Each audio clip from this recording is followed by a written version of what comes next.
Magandang araw po mga boxing fans natin dyan. Kumusta po? Boxing update po tayo. Cuatro Alas General Casimero pinori ng mga Hapon. Kinuski Kamida. Umami na. Laban ni Casimero sa December. Tuloy at sa Japan pala mga idol. Pag-usapan natin yan mga idol, pero kung bago kayo sa ating YouTube channel, baka pwede makahingi ng isang like, subscribe at pakipindot na rin ang ating notification bell mga idol. At ito na nga mga idol, kaliwat kanan po ang talagang komento ng ating mga boxing fans dahil nga nangyari sa game fixing daw mga idol. Bagamat ay sinabi nga natin na pinapaboran ito ng Gab itong si Cuatro Alas Casimero.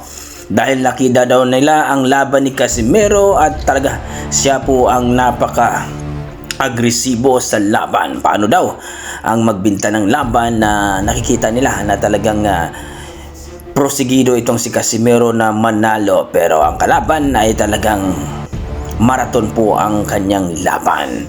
Bagamat mga idol, hindi man nanalo ang ating pambato pero pinori po ito ng mga Hapon. Ayon sa mga Hapon mga idol, si Casimero daw talaga ang totoong samurai. Kumbaga warriors talaga mga idol. Talagang sinugod niya si Kinuski Kamida, pero itong si Kinuski Kamida ay talaga namang tumatakbo mga idol na kung saan halos buong ring mga idol ay inikot. Kumbaga sabi nga ng mga Hapon nahihilo daw sila kay Kamida. No? Hindi daw nila tanggap itong pagkapanalo ni Kamida mga idol.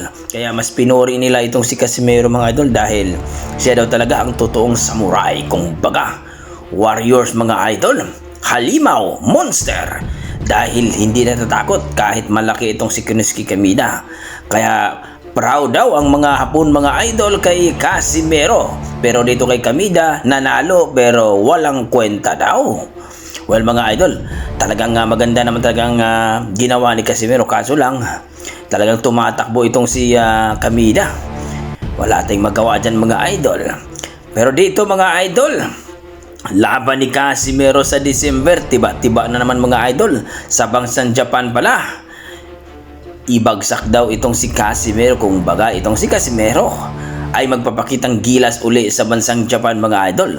Kumbaga mas sumikat daw itong si Casimero ngayon sa bansang Japan dahil ang kanyang nakalaban daw na Kamida ay para daw bata na papaluin sa kanyang tatay at tumatakbo ito. Kumbaga mga idol, sa bansang Japan na naman daw maghasik ng kasikatan mga idol at talagang excited na daw ang mga Hapon mga idol na makita si Casimero na lumaban sa lona doon sa bansang Japan mga idol.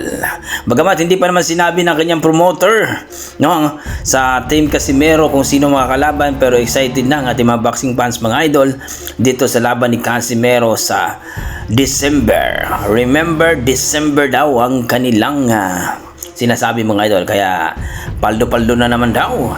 At dito pinakita nga ang video kung saan nagmi-meeting itong kanyang manager at ang kanyang promoter at si Casimero. So kayo mga idol, ano masasabi nyo dito sa sinabi na umamin na itong si Kinuski Kamida ay kaya pala daw siya ay tumatakbo dahil natakot pala ito kay Casimero mga idol. Nagbago daw ang kanyang laro nung nakaharap niya si Casimero dahil etong si Kamida mga idol ay talagang pressure fighter ito, pero pagdating ni Casimero parang nakakita ng monster o totoong monster. So ano masasabi niyo dito mga idol? Please comment down below mga idol para ating pag-usapan. Maraming salamat.